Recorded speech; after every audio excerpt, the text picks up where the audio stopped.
Assalamualaikum dear students, hope you all are doing well. This is Sardishan Sattar और आज मैं हाजिर हुआ हूँ इंटर केमिस्ट्री के लेक्चर नंबर 1 के साथ। और आज बेटा हम पढ़ेंगे इंटर केमिस्ट्री का chapter number 1 chemistry of representative elements, जो कि इनऑर्गेनिक केमिस्ट्री ब्रांच से ताल्लुक़ रखता है। तो जैसे आप लोगों को पता है, इंटर की केमिस्ट्री का चैप्टर 1 और 2, जो chapter number 2 outer transition elements और चैप्टर 1, ये दोनों इनऑर्गेनिक ब्रांच के अंदर आते हैं। और उसके बाद हमारे पास 7 चैप्टर्स हैं ऑर्गेनिक केमिस्ट्री के, वो एक लंबा पोर्शन है। तो इंशाल्लाह इन टॉपिक्स की वीडियोस क्लियर करने के बाद हम वहाँ भी चलेंगे। तो बेटा, केमिस्ट्री ऑफ रिप्रेजेंटेटिव एलिमेंट्स पढ़ने से पहले हम ज़रा पीरियोडिक टेबल की क्लासिफिकेशन कर लेते हैं, ताकि हमें आगे वाले टॉपिक बहुत अच्छे से समझ में आए। तो बेटा बढ़ते हैं पीरियोडिक टेबल की तरफ। पीरियोडिक टेबल, सबसे पहले तो हमें ये पता होना चाहिए कि ये क्या है और इसका क्या फ़ायदा है, ये क्यों होना चाहिए। तो बेटा पीरियोडिक टेबल बेसिकली एक सिस्टमेटिक अरेंजमेंट होती है एलिमेंट्स की। एलिमेंट्स को सीक्वेंस से सिस्टमेटिकली अरेंज किया जाता है based on increasing atomic number along the period. किस तरीके से? इनको बेटा हमने इंक्रीजिंग एटॉमिक नंबर के बेसिस पर अलोंग द पीरियड अरेंज किया है, या हम बेटा इनको इस तरीके से कह लें कि इंक्रीजिंग एटॉमिक ऑर्डर की बेसिस पर हमने इनको अरेंज किया है। जिस तरीके से बेटा आप इस पीरियोडिक टेबल के अंदर देख सकते हैं, यहाँ से हमारे पास जो एलिमेंट्स हैं ये इस तरीके से पीरियोडिकली अरेंज है और इन सब का एटॉमिक नंबर इंक्रीज होता है अलोंग द पीरियड। तो बेटा ये जो हमारे पास क्लासिफिकेशन है पीरियोडिक टेबल की, ये है मॉडर्न क्लासिफिकेशन, या हम इसको modern periodic table, long form of periodic table दोनों कह सकते हैं। तो long form of periodic table को मोज़ले साइंटिस्ट ने इंक्रीजिंग एटॉमिक नंबर के बेसिस पर एक्सप्लेन किया था, और उसने ये कहा था कि atomic number is the fundamental property of elements. अब उसने एटॉमिक नंबर को ही फंडामेंटल प्रॉपर्टी क्यों कहा? वो बेटा इसलिए कहा कि क्योंकि देखें, एटॉमिक नंबर जो होता है वो रिप्रेजेंट करता है किसको? नंबर ऑफ प्रोटॉन को। और किसी भी न्यूट्रल एटम के अंदर नंबर ऑफ प्रोटॉन इक्वल होते हैं नंबर ऑफ इलेक्ट्रॉन के, और नंबर ऑफ इलेक्ट्रॉन्स इन्वॉल्व होते हैं केमिकल बॉन्डिंग में, केमिकल रिएक्शंस में। तो इस वजह से इनकी प्रॉपर्टीज को एटॉमिक नंबर के बेसिस पर एक्सप्लेन किया गया। तो बेटा ज़रा अब हम आते हैं इसकी क्लासिफिकेशन पर। देखिए बेटा, मॉडर्न पीरियोडिक टेबल को पीरियड्स और ग्रुप्स के बेसिस पर अरेंज किया गया है।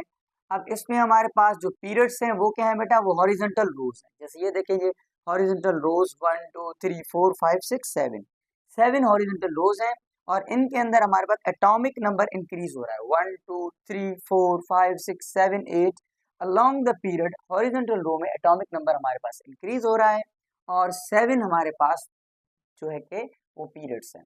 और पीरियड नंबर जो होता है वो क्या शो करता है? वो शो करता है नंबर ऑफ शेल। तो इससे हमें ये भी पता चला कि हर पीरियड के अंदर एटॉमिक नंबर के साथ साथ नंबर ऑफ शेल भी क्या हो रहे हैं बेटा? इंक्रीज हो रहे हैं। और उसके बाद बेटा है ग्रुप्स। अब ग्रुप्स क्या है? ग्रुप्स हमारे पास है वर्टिकल कॉलम्स। ये जो वर्टिकल कॉलम्स है ना हमारे पास, इनको हम कहते हैं ग्रुप्स। और ग्रुप नंबर क्या बताता है? ग्रुप नंबर बताता है वैलेंस इलेक्ट्रॉन्स। इस तरीके से ग्रुप नंबर 1 है तो इसके अंदर वैलेंस इलेक्ट्रॉन 1 होगा, ग्रुप 2 के अंदर 2 होगा, फिर चाहे कोई भी एलिमेंट हो। जिस तरीके से बेटा आप ग्रुप 1 के अंदर सोडियम ले लें, तो अब सोडियम के अंदर 11 इलेक्ट्रॉन है, तो इसका जो वैलेंस शेल है वो होगा S, और उसके अंदर एक ही इलेक्ट्रॉन होगा। इस तरीके से आप पोटेशियम उठा लें, रुबीडियम उठा लें, या कोई भी एलिमेंट इस ग्रुप का आप लेंगे तो उसके वैलेंस शेल में एक ही इलेक्ट्रॉन होगा, क्योंकि इसका ग्रुप नंबर 1 है। और इन एलिमेंट्स को हम कहते हैं रिप्रेजेंटेटिव एलिमेंट्स। अब रिप्रेजेंटेटिव एलिमेंट्स क्या है बेटा? ये जो हमारे पास ग्रुप्स हैं ये 2 क्लासेस में डिवाइड होते हैं। एक हमारे पास है रिप्रेजेंटेटिव एलिमेंट्स, दूसरे हमारे पास है ट्रांजिशन एलिमेंट्स। तो रिप्रेजेंटेटिव एलिमेंट्स कौन से हैं? ग्रुप 1A से लेकर ग्रुप 8A तक हमारे पास जो एलिमेंट्स हैं, जिस तरीके से ग्रुप 1A 2A और ये 3 से 8 तक, ये सारे हमारे पास आ जाते हैं रिप्रेजेंटेटिव एलिमेंट्स में, जो कि हमारा चैप्टर नंबर 1 का टाइटल है। और इसके अंदर हमारे पास 2 ब्लॉक्स हैं। ये है बेटा S ब्लॉक, ग्रुप नंबर 1 है अल्कली मेटल्स, ग्रुप नंबर 2 है अल्कलाइन अर्थ मेटल्स, और ये दोनों आ जाते हैं S ब्लॉक में। और ग्रुप 3A से 8A तक ये हमारे पास सारे एलिमेंट्स आ जाते हैं P ब्लॉक में। अब इनको S ब्लॉक क्यों कहा जाता है, इनको P ब्लॉक क्यों कहा जाता है, उसके पीछे भी एक रीज़न है। उसके पीछे रीज़न क्या है कि जब हम इनकी इलेक्ट्रॉनिक कन्फिग्रेशन करते हैं तो उसके दौरान इनका जो वैलेंस शेल होता है जिसमें इलेक्ट्रॉन इन या आउट होता है वो इस ब्लॉक का एस सब शेल होता है और इसका पी सब शेल होता है। जैसे कि अगर आप कार्बन को उठा लें तो अगर आप कार्बन की इलेक्ट्रॉनिक कन्फिग्रेशन करेंगे, देखिए अगर हम कार्बन की इलेक्ट्रॉनिक कन्फिग्रेशन करें 1s2 2s2 2p2, तो देखिए बेटा इसका वैलेंस शेल क्या हुआ, पी हुआ। इस वजह से हम इनको पी ब्लॉक एलिमेंट्स कहते हैं। दूसरे बेटा हमारे पास है ट्रांजिशन एलिमेंट, जो कि हमारे चैप्टर नंबर 2 है उसके अंदर हम पढ़ेंगे। तो ट्रांजिशन एलिमेंट्स हमारे पास होते हैं 1b से 8b तक, जिसके अंदर हमारे पास डी और एफ ब्लॉक दोनों आ जाते हैं। अब 1b से 8b तक कहाँ है, ये वाले हैं हमारे पास। अब देखिएगा जरा इनमें, ये स्टार्ट 3b से हो रहा है, 3b 4b 5b 6b 7b 8b के हमारे पास 3 कॉलम है। ग्रुप एक ही है लेकिन कॉलम 3 है। और उसके बाद 2b और 1b और 2b लास्ट में, और 3b से लेकर 8b तक ये हो गए। इस ब्लॉक को हम कहते हैं डी ब्लॉक और आउटर ट्रांजिशन एलिमेंट्स। इनको क्यों डी ब्लॉक कहते हैं, क्योंकि इनका वैलेंस शेल हमारे पास डी है और ये नीचे हमारे पास है एफ ब्लॉक एलिमेंट्स। अब एफ ब्लॉक एलिमेंट्स क्या है बेटा, ये इनर ट्रांजिशन एलिमेंट्स हैं और ये 2 सीरीज पर मुश्तमिल है, लेंथेनाइड सीरीज और एक्टिनाइड सीरीज। और बेसिकली ये कनेक्टेड है इस ग्रुप 6 और 7 से। ये ग्रुप का 6 का एलिमेंट यहाँ पर हमारे पास है लेंथेनम और ये कनेक्टेड है किससे, लेंथेनाइड सीरीज से। और ग्रुप 7A का बेटा हमारे पास एलिमेंट होगा एक्टिनाइड, और या हम इसको एक्टिनाइड कह सकते हैं। तो ये हमारे पास आ गया यहाँ पर एक्टिनाइड सीरीज के अंदर। मतलब कि ग्रुप 6A के अंदर ये सारे एलिमेंट्स भी हैं और उसके अलावा लेंथेनाइड के 14 एलिमेंट्स भी मौजूद हैं। और इसी तरीके से ग्रुप 7A के अंदर भी ये सारे मौजूद हैं। ठीक है बेटा, तो ये हो गई हमारे पास सिंपल क्लासिफिकेशन पीरियोडिक टेबल की। अब हमने कुछ एलिमेंट्स को याद भी रखना है, क्योंकि ये हमारे आगे बहुत काम आएंगे ट्रेंड्स में और केमिकल रिएक्शंस करने के अंदर। तो इन सब चीज़ों में हमें ज़रूरत पड़ेगी। तो इस वजह से एलिमेंट्स वैसे तो हमें यूज़ कर करके भी याद हो जाते हैं, लेकिन उसके अलावा कुछ न्यूमेरिक्स मैंने लिखे हैं जो कि आप लोगों को बहुत ही हेल्प आउट करेंगे पीरियोडिक टेबल के अंदर एलिमेंट्स को याद करने। ओके बेटा, तो अब हम ज़रा न्यूमेरिक्स की तरफ चलते हैं। तो देखिए ग्रुप 1A को याद करने के लिए हमारे पास जो न्यूमेरिक है वो है हाली ने की रब से फरियाद। हाली ने की रब से फरियाद। अब किस तरीके से इसको याद करना है, देखें। हा से हमारे पास है हाइड्रोजन, ली से हमारे पास है बेटा लिथियम, इस तरीके से। फिर ना से सोडियम, की से पोटेशियम और रब से रुबिडियम, इसी तरीके से सीजियम और फरियाद से फ्रेंशियम। तो hydrogen, lithium, sodium, potassium, rubidium, caesium and francium. तो इनको याद करना क्या है कि इससे ज़रा आसान हो जाता है। इसी तरीके से बेटा ग्रुप 2A की तरफ चलते हैं। तो ग्रुप 2A का निमोनिक जो है वो है बेटा मांगे कार स्कूटर बाप राजी। बेटा मांगे कार स्कूटर बाप राजी।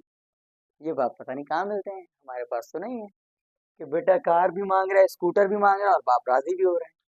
चलो बहरहाल हम जरा देखते हैं अब इनको। Beryllium, magnesium, calcium, strontium, barium और रेडियम। ये आ गया beryllium, magnesium, calcium, strontium, barium और रेडियम। ये ग्रुप 2A कंप्लीट हो गए। ग्रुप 3 है boys always get in trouble. लड़के हमेशा ट्रबल में रहते हैं, फंसते हैं, और ये हकीकत। बहरहाल टॉपिक की तरफ चलते हैं। ग्रुप 3 है बेटा है बोरॉन, एल्यूमिनियम, गैलियम, इंडियम और थैलियम। तो boys always get in trouble, boron, aluminium, gallium, indium, thallium. ठीक है बेटा, इसके बाद आते हैं ग्रुप नंबर 4 पर। केमिस्ट्री सर गिव सन की प्रॉब्लम्स। ये तो इल्ज़ाम है सीधा सीधा। केमिस्ट्री सर बहुत अच्छे होते हैं, कोई सन की प्रॉब्लम नहीं देते, लेकिन बच्चों को तब सन की लगते हैं जब वो पढ़ते नहीं हैं, फिर टीचर्स पर इल्ज़ाम लगाते हैं। तो बेटा अच्छे से पढ़ें, फिर प्रॉब्लम्स आपको सन की नहीं लगेंगी। तो ग्रुप 4 है बेटा कार्बन, सिलिकॉन, जर्मेनियम, टिन और लेड। तो ये हो गया कार्बन, सिलिकॉन, जर्मेनियम, टिन और लेड। ठीक है बेटा, सन की का सिंबल जो है वो SN है टिन का, तो इस वजह से हम इसको सन की यहाँ पर लिख रहे हैं। उसके बाद बेटा आ जाते हैं ग्रुप 5A पर। तो ग्रुप 5A है नेपाल, पाकिस्तान, ऑस्ट्रेलिया सब भिखारी। अब भिखारी खैर नेपाल और पाकिस्तान तो हैं लेकिन ऑस्ट्रेलिया नहीं है। लेकिन हमें याद करने से मतलब है, कोई हो ना हो हमें उससे क्या। तो नाइट्रोजन, फॉस्फोरस, आर्सेनिक, एंटीमनी और bismuth. Nitrogen, phosphorus, arsenic, antimony और बिस्मुथ। तो ये ग्रुप 5 हो गया। उसके बाद बेटा ग्रुप 6 है हमारे पास, और स्टूडेंट्स शुड ट्राई प्रैक्टिस। हमारे स्टूडेंट्स को प्रैक्टिस करनी चाहिए और बिल्कुल करनी चाहिए। स्पेशली अब आप लोग इंटर क्लास में हैं तो आप लोगों को एमसीक्यूज की प्रैक्टिस और टॉपिक्स की बहुत ज़्यादा प्रैक्टिस करनी चाहिए, क्योंकि बाकी आप लोगों के पास टाइम बहुत कम बचा है। तो अगर आप लोग एमडी कैट की टेस्ट जो है निकालना चाहते हैं तो आप लोगों को बहुत ज़्यादा प्रैक्टिस करनी पड़ेगी। तो ऑक्सीजन, सल्फर, सेलेनियम, टेलरियम और पोलोनियम। तो यहाँ पर है ऑक्सीजन, सल्फर, सेलेनियम, टेलरियम और पोलोनियम। ठीक है बेटा। ग्रुप 7A की तरफ आते हैं। ग्रुप 7A हमारे पास, जैसे कि आप लोगों को पता है, हेलोजेंस होते हैं। तो फ्लोरीन, क्लोरीन, ब्रोमीन, आयोडीन और एस्टाटिन। फिर कल बाहर आई आंटी, फिर कल बाहर आई आंटी। तो इसको कैसे याद करना है? एफ से फ्लोरीन, सी कल से क्लोरीन, बाहर से ब्रोमीन, आई से आयोडीन और ए से एस्टाटिन। अब बचा हमारे पास ग्रुप 8A, नोबल गैसेस, जहां हम इसको जीरो ग्रुप एलिमेंट्स भी कहते हैं, इनर्ट ग्रुप भी कहते हैं। और वो इस वजह से कहते हैं क्योंकि ये एलिमेंट्स अनरिएक्टिव होते हैं, इनका ऑक्टेट कंप्लीट होता है सिवाय हीलियम के। ये हीलियम का डुप्लेट कंप्लीट है, बहरहाल स्टेबल वो भी है। तो इसको याद करने के लिए हीना, नीना, आर्की, एक्सरे ऑफिसर, किस तरीके से करना है याद? Helium, neon, argon, krypton, xenon और रेडॉन। हीना से हीलियम, नीना से नियॉन, आर से आर्गॉन, की से क्रिप्टॉन और एक्स से जीनॉन, आर से रेडॉन और लास्ट में हमारे पास एक और भी एलिमेंट है ऑफिसर से जो आएगा। बहरहाल वो रेडियो एक्टिव है तो इस वजह से हमने सारे रेडियो एक्टिव एलिमेंट्स नहीं लिखे। तो आप लोग जहाँ तक याद कर लें तो ये ग्रुप 1A से लेकर 8A तक निमोनिक है। अगर आप लोगों को कोई और अच्छा निमोनिक बना सकते हैं तो आप खुद भी बना सकते हैं। हमारा टास्क है इनको याद करना। ये मैंने आप लोगों के लिए लिख दिए हैं और आप लोग इनसे हेल्प ले सकते हैं।